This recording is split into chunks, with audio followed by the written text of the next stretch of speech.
दोस्तों वंदे मातरम।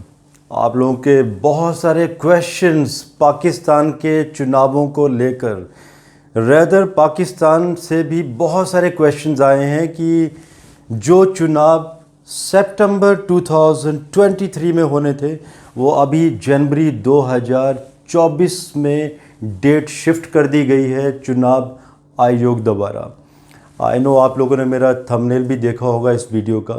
बहुत सारे लोगों के क्वेश्चन, संशय भी हो रहा होगा कि आखिर ये किस तरह का थंबनेल है। मैं कहना क्या चाहता हूँ कि 2018 ही ऐसा एक वर्ष था जब आखिरी इलेक्शन हुए थे पाकिस्तान में और दोबारा इलेक्शन नहीं होंगे। दोस्तों, अभी तक मैंने जितनी भी प्रेडिक्शंस पाकिस्तान के ऊपर की हैं, चाहे वो गृह युद्ध हुआ हो, पीछे आपने देखा होगा आज से 4 महीने पहले पाकिस्तान जल रहा था और उसकी प्रेडिक्शन मैंने 1 महीना पहले ही कर दी थी, मीन्स आज से 5 माह पहले, लास्ट ईयर भी। और उससे 2021 की बात भी करूं तो जो जब घटित हुआ है पाकिस्तान में, इसकी प्रेडिक्शन मैं पहले ही कर चुका हूं। और ये क्या होने वाला है थोड़ा सा डिटेल में आप पहले सुनेंगे, भूमिका सुनेंगे, तो आपको स्वयं मालूम हो जाएगा कि मैं क्या कहना चाहता हूँ। आपको याद होगा आज से 4 वर्ष पहले मैंने पाकिस्तान के ऊपर एक वीडियो दिया था जिसमें कुछ मैंने कॉम्बिनेशंस बताए थे। 1971 से शुरू करेंगे हम, जिसमें पाकिस्तान के टुकड़ों से लेकर अब क्या होगा, क्या टुकड़े होंगे दोबारा, और 12th हाउस अभी एक्टिवेट होगा राहु दोबारा, जनता को कष्ट, राजनीतिज्ञ देश छोड़कर भागेंगे। हम सारे पॉइंट पे 1 बाय 1 डिस्कशन करेंगे। याद कीजिए 1971 जब पाकिस्तान भारत के अगेंस्ट कोई भूमिका रच रहा था भारत को परेशान करने की, और स्वयं ही वो अपने ही खोदे हुए गड्ढे में गिर गया। 71 में ईस्ट पाकिस्तान, जो कि पाकिस्तान का हिस्सा था, जो अलग हो गया। अलग ऐसे ही नहीं हुआ, उसके लिए डेफिनेटली हम भारतीयों की भूमिका है। हमारी इंडियन आर्मी ने बहुत बड़ी भूमिका निभाई और पाकिस्तान का ये ईस्ट पाकिस्तान का टुकड़ा, इसे तोड़कर इंडियन आर्मी ने इसे बांग्लादेश का नाम दे दिया और आज इसे बांग्लादेश के नाम से जाना जाता है। दोस्तों, उस समय अगर हम ग्रह योग देखें पाकिस्तान के, शनि महादशा में शुक्र का अंतर चल रहा था। और ये डिटेल वीडियो आपको नीचे दे दिया जाएगा इसी वीडियो के डिस्क्रिप्शन बॉक्स में। आप ऊपर आइकन बटन में भी क्लिक कर सकते हैं। आप डिटेल में सुनिएगा एस्ट्रोलॉजिकल कॉम्बिनेशन जो भी मैंने दिए थे, और उसमें ये तय था कि पाकिस्तान के टुकड़े होना तय थे उस समय। और सिमिलर कॉम्बिनेशन दोबारा बने थे जब शुक्र महादशा में शनि का अंतर शुरू हुआ था अक्टूबर 2020 में। तो देखिए अक्टूबर 2020 के बाद क्या हो रहा है पाकिस्तान में। गृह युद्ध, सिचुएशन ख़राब है। पाकिस्तान इस टाइम कंगाल हो चुका है। चाइना के बारे में कहें तो एक तरह से चाइना का गुलाम हो चुका है। जब आप पैसा वापस नहीं कर पा रहे हैं चाइना का, तो आप उन्हें अपनी ज़मीनें देते जा रहे हैं। इलेक्ट्रिसिटी के ऊपर भी आप चाइना के ऊपर डिपेंडेंट है। हर चीज़ के ऊपर आप दुनिया में अलग अलग देशों के ऊपर डिपेंडेंट है। रही बात मिसाइल्स की एट्सेट्रा, तो जब युद्ध की स्थिति होगी तो वो मिसाइल्स भी कार्य नहीं कर पाएंगी। सो अब क्वेश्चन आता है कि अब क्या स्थिति बनेगी, क्योंकि शुक्र में शनि अपना उन्होंने काम करना शुरू कर दिया है। जो विघटन होना है पाकिस्तान का, वो कार्यशैली शुरू हो चुकी है ऑटोमेटिकली। बिकॉज इस समय जुपिटर एंड सैटर्न, बृहस्पति और शनि दोनों ही वक्री चल रहे हैं। जब भी ये दो बड़े ग्रह वक्री होते हैं तो वक्री होने के साथ साथ वो जो भी छूटे हुए कार्य होते हैं, चाहे वो अच्छे कार्य हों या बुरे कार्य हों, उन्हें पूर्ण करके ही आगे मार्गी की तरफ बढ़ते हैं। तो पाकिस्तान में कुछ कार्य अभी छूटे हुए हैं। आपको याद होगा मैंने अप्रैल या मार्च में प्रेडिक्शन दी थी कि पाकिस्तान में बहुत बड़ा गृह युद्ध होगा। हुआ भी आज से 3 माह पहले। इमरान खान जी आज जेल में हैं, ये भी प्रेडिक्शन की थी हमने, और आज जेल में हैं। इसके बारे में भी मैं आपको बताऊंगा कि जेल से कब बाहर आने वाले हैं। वो 3 वर्ष के लिए जेल में नहीं रहेंगे, वो तो मैं पहले ही बता देता हूँ आप लोगों को। आएंगे कब, इसकी मैं प्रेडिक्शन दूंगा आपको।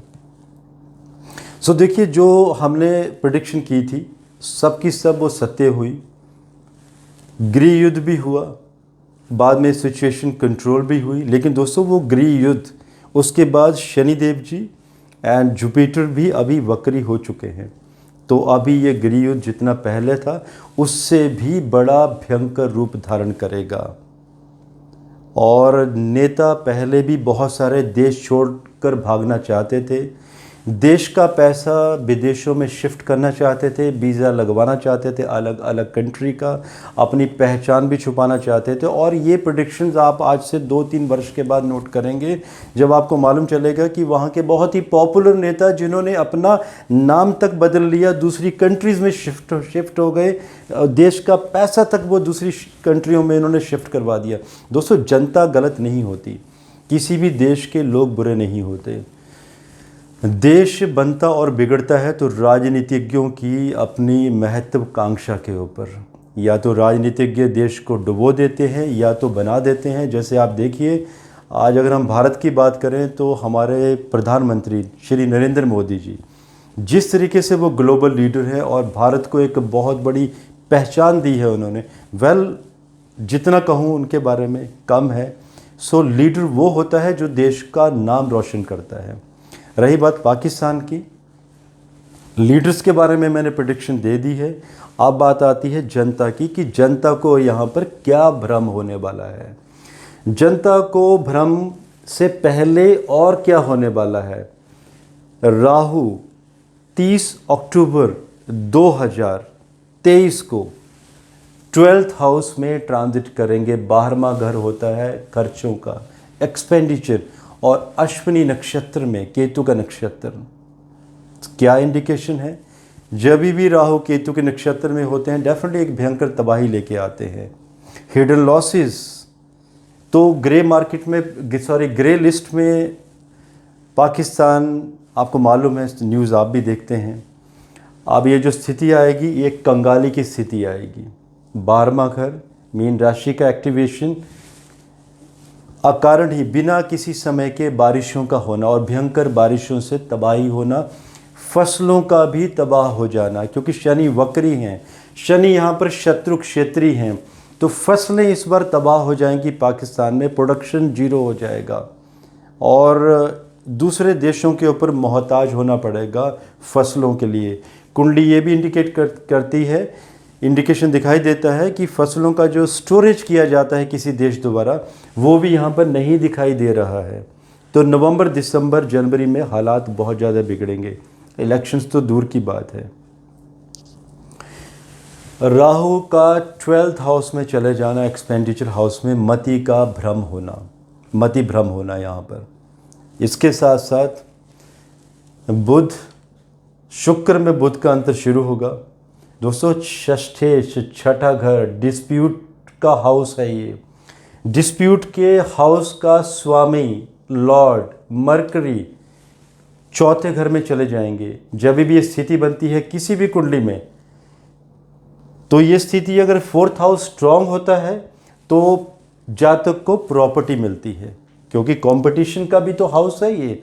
और कंपटीशन का लॉर्ड अगर चौथे घर में चला जाए तो प्रॉपर्टी देगा आपको, बहुत ही बेहतरीन। लेकिन ये डिस्प्यूट का भी हाउस कहा जाता है। डिस्प्यूट का लॉर्ड अगर 4th हाउस में चला गया और अगर शत्रु क्षेत्री हो गया तो उस व्यक्ति विशेष के प्रॉपर्टी के टुकड़े हो जाएंगे, प्रॉपर्टी हाथ से चली जाएगी, लिटिगेशन, कोर्ट में हार होगी। लेकिन अभी पाकिस्तान है, ये कुंडली तो पाकिस्तान की है, तो यहाँ पर षष्ठेश का चौथे घर में होना मतलब ये बताता है कि 27 दिसंबर 2023 ये डेट, इसके बाद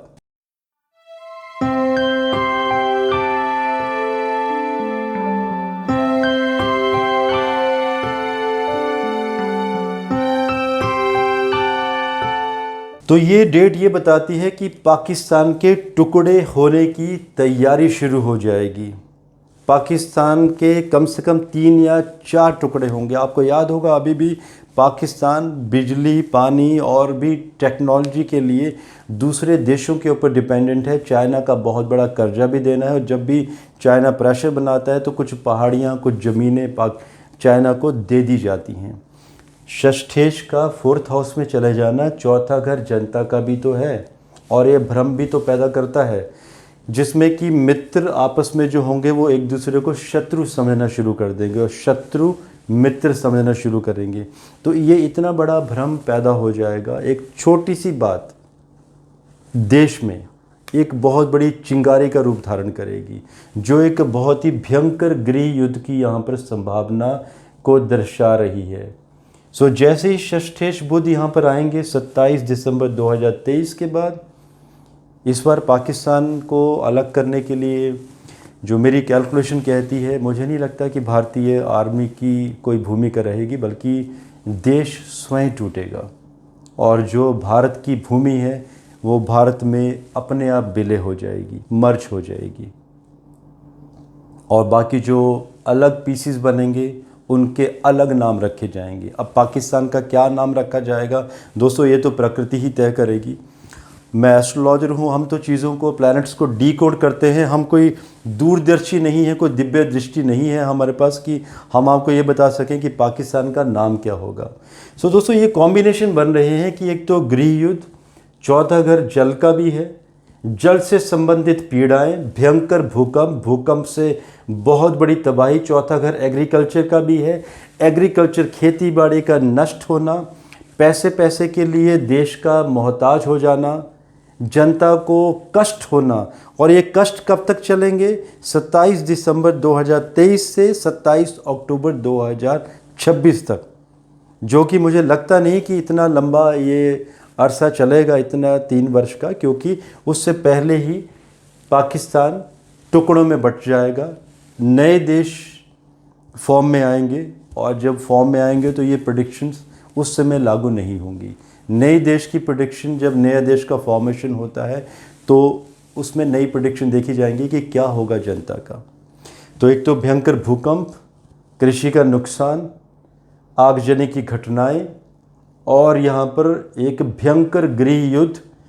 आर्मी यहाँ पर 2 से 3 भागों में विभाजित हो जाएगी। आर्मी को यहाँ पर आतंकवादियों की भी सपोर्ट की जाएगी। अफ़गानिस्तान की भी यहाँ पर एक ऐसा घटक बनेगा जिसमें अफ़गानिस्तान की एक बहुत बड़ी सपोर्ट रहेगी। सो मेरी ये प्रेडिक्शन है कि जनवरी 2024 में मुझे इलेक्शंस होते हुए नज़र नहीं आ रहे हैं पाकिस्तान में। यही दिखाई दे रहा है कि भयंकर कोई बहुत बड़ी तबाही मचने वाली है और इलेक्शंस डिले होंगे या क्या होगा वो बात की बात है, पहले तो इलेक्शन होना ज़रूरी है। अब दोस्तों देखते हैं ये प्रेडिक्शन कहाँ तक सत्य होती है, बिकॉज़ अभी तक जितनी मैंने प्रेडिक्शन दी हैं पाकिस्तान के ऊपर सबकी सब सत्य हुई हैं। आप लोगों के कुछ और क्वेश्चंस हों तो आप ज़रूर बताइएगा। बाकी पाकिस्तान के लिए मेरा एक मैसेज है वहाँ की आर्मी के लिए कि आज भी पाकिस्तान को बचाने के लिए उपाय हैं, एस्ट्रोलॉजिकल सॉल्यूशंस आज भी हैं। बस ये है कि आपको अमल करना ज़रूरी है, लेकिन वो जो सॉल्यूशंस हैं उसमें एथिक पॉइंट को बहुत ज़्यादा महत्व दिया जाएगा। 0% डिसऑनेस्टी पे कार्य करना पड़ेगा। तो अगर आर्मी और वहाँ की जो सरकारें हैं उसके लिए अगर तैयार हैं तो पाकिस्तान को आज भी बचाया जा सकता है। अगर ज्योतिष में प्रेडिक्शंस हैं तो ज्योतिष में उपाय भी होते हैं। दोस्तों आज के लिए इजाज़त दीजिए। धन्यवाद। भारत माता की जय।